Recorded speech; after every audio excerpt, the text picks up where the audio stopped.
Good afternoon, everybody, and welcome back to Robmotive JT. Today we're going to be installing my homemade HomeLink garage door openers in the new Toyota Tundra. Now let me show you where they're going to go. This truck obviously did not come with HomeLink. There's nothing on the mirrors up there to open a garage door. So what I've done is I pulled out two of these blank switches here, or covers I guess you'd call them. And that's easy. You just get something behind this plate right here. You don't have to remove this whole trim piece. This plate pulls out.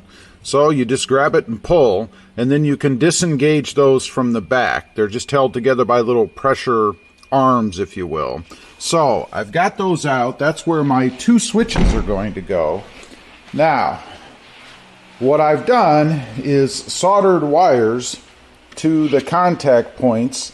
In other words, where these garage door openers actually work, I guess. When you push the button, it connects a circuit and it works, blah, blah, blah. It's pretty simple to do.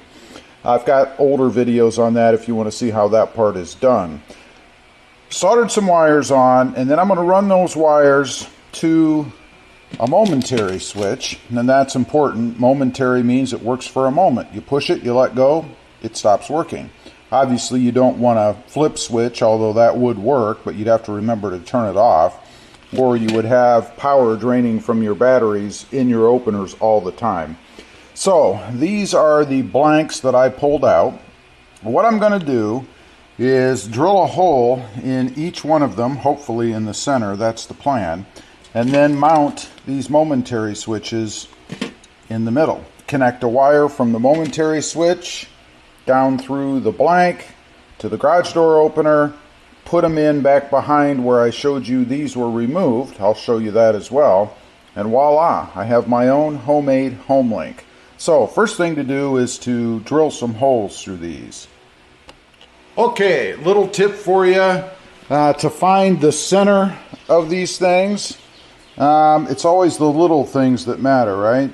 All I did is trace the outline of this around some painter's tape, draw two lines across, connect the corners, put a hole where they meet, stick this on top, use a rather free-flowing marker, and place the hole in the center, just like that.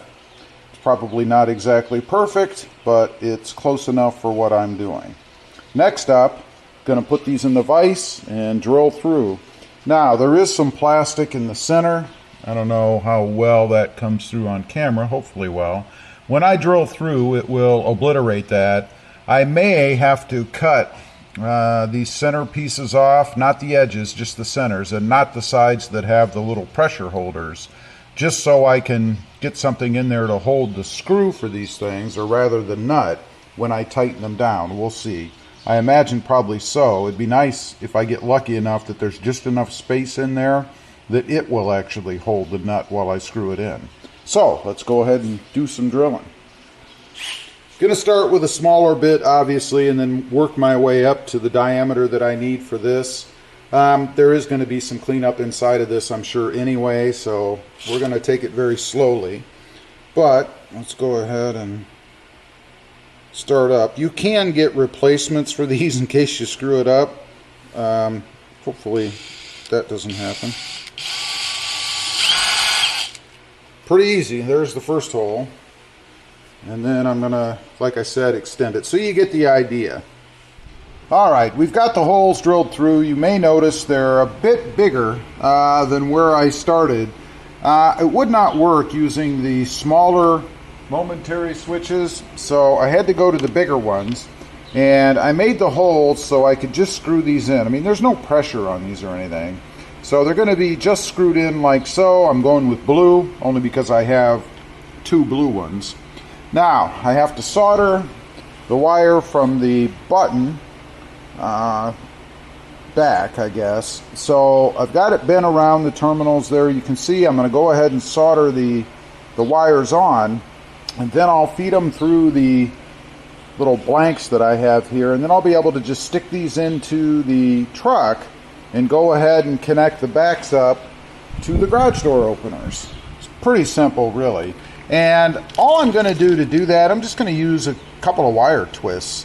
because all it has to do is make contact to activate the garage door opener. So I'm not going to tape it up or go nuts. There's no high voltage or anything here. So it should make it pretty simple. And then if I need to pull these out to change the batteries, which obviously I'll have to do eventually, I can just untwist the wire tie if I need to, change the battery, put it back on, and I'm done. All right, let me say first off, I am not the best solderer in the world, so bear with me.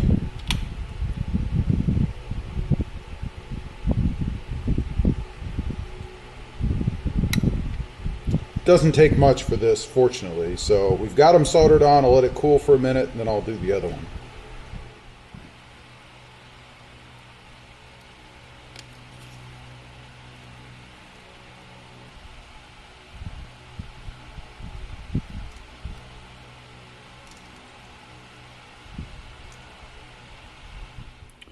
Okay, we're in the truck. I've pulled the little switch panel out. You can see it just has these prongs here that hold it in, and then little hook-like things on each side and in the middle on the bottom. Now, there's a ton of room in here, so it's a matter of deciding where I want to put the actual garage door openers. I think I'm probably going to double-side tape them over here on the side, right over there. I see some tasty plastic over there that I should be able to maybe affix some double-sided tape to, and just mount them both right over there. That's going to be the plan, I think. I don't really see anywhere else I want to put them, and that will get them out of the way. I actually could probably just lay them right down there on top of each other. I don't know if that would be a problem either. Of course, you might get a little rattling if I did that. I could put something in between them though. But anyway, let me get them situated in there, and then I'll show you what I decided to do.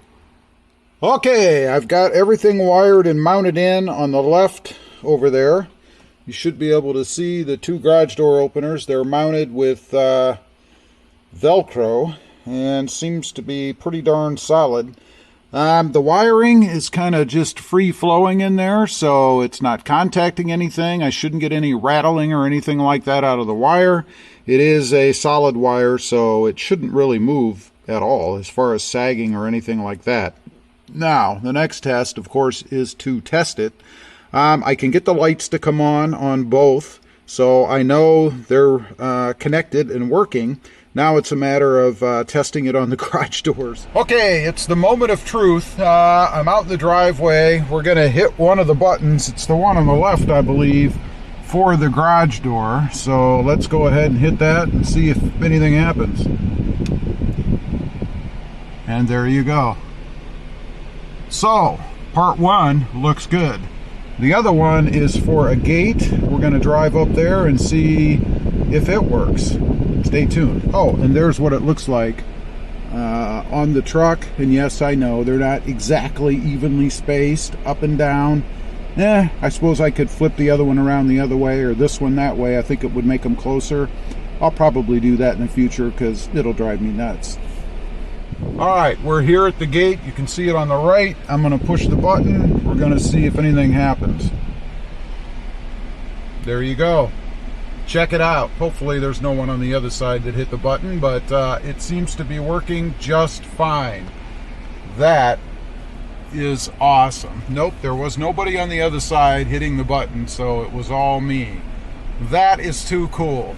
Anyway, that is my homemade HomeLink, I guess, for the Toyota Tundra that does not have HomeLink in it. It's the trim level I got. This is an SR5 TSS. Personally, I think HomeLink ought to be included in every vehicle. I mean, I pay the extra money to have it. It's just so convenient to be able to have it in your mirror. And yeah, I know I could have done a couple things. I could have bought a higher trim level, I guess. But I prefer to do these little projects. They're fun for me anyway, so that's not a big deal. Or I could have bought a mirror to replace this one that's up there now with one that has the built-in HomeLink. That, of course, is always an option. But, again, something else I just decided not to do. Anyway, leave a comment. Let me know if you've ever heard of this mod before outside of my channel. I know I've done it on different vehicles. I think this is the first time I've ever done it on a Tundra though. But leave a comment. Let me know if you've seen this before or if you've even done it. I'd be curious to know. Thanks for watching. Stay safe out there. Bye.